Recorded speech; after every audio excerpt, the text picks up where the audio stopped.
Hey there, I'm Alicia Malone with Fandango Movie Clips, and these are some of the films I'm most excited to see at the 2015 South by Southwest Festival in Austin, Texas.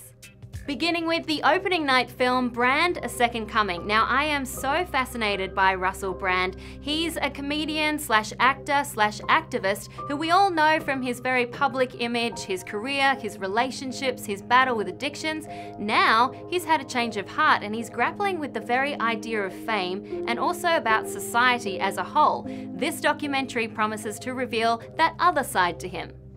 Another film which looks really intriguing is Ex Machina. This is the directorial debut from Alex Garland. He is a genius writer who wrote one of my favourite books called The Beach. Ex Machina looks like a very stylish sci-fi thriller. It stars Domhnall Gleeson as a computer programmer who's hired by an eccentric CEO, played by Oscar Isaac, to test out his new android called Ava. But as often happens in these kind of movies, when AIs develop feelings, things don't go to plan, and that is so much fun to watch on film. What will happen to me if I fail your test? The Brian Wilson biopic Love and Mercy is also having its debut at the South by Southwest Festival. This is an unconventional look at the lead singer from the Beach Boys, starring Paul Dano as the younger Brian Wilson and John Cusack as the older Brian Wilson. Now, I wouldn't think to put these two actors as the same person, but I'm really looking forward to seeing Paul Dano in more of a lead role. In my opinion, he's one of the best young actors around today.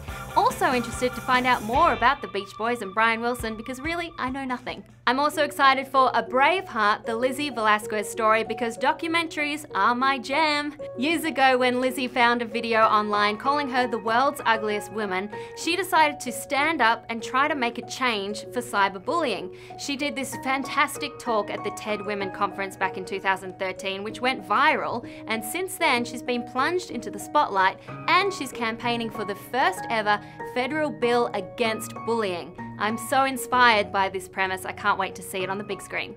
And finally, there's Manglehorn, because who can say no to an Al Pacino movie? Hooah! Hooah! In this, he plays a locksmith who is battling with his memories of a past crime which cost him the love of his life. I adore Al Pacino. I think he still has some fantastic performances in him. And even though this film premiered at the Venice Film Festival and didn't get very good reviews, I'm really willing to give this a go because I also love the director, David Gordon Green. He has been behind some really interesting films, from the crazy Pineapple Express to the really interesting indie Joe, so I will be checking this one out. So those are just a few of the films I'm looking forward to at this year's South by Southwest Festival, but there is so much going on. Fandango Movie Clips will be covering the South by Southwest Festival all week long, so make sure you subscribe and stay tuned. For Fandango Movie Clips, I'm Alicia Malone. Bye!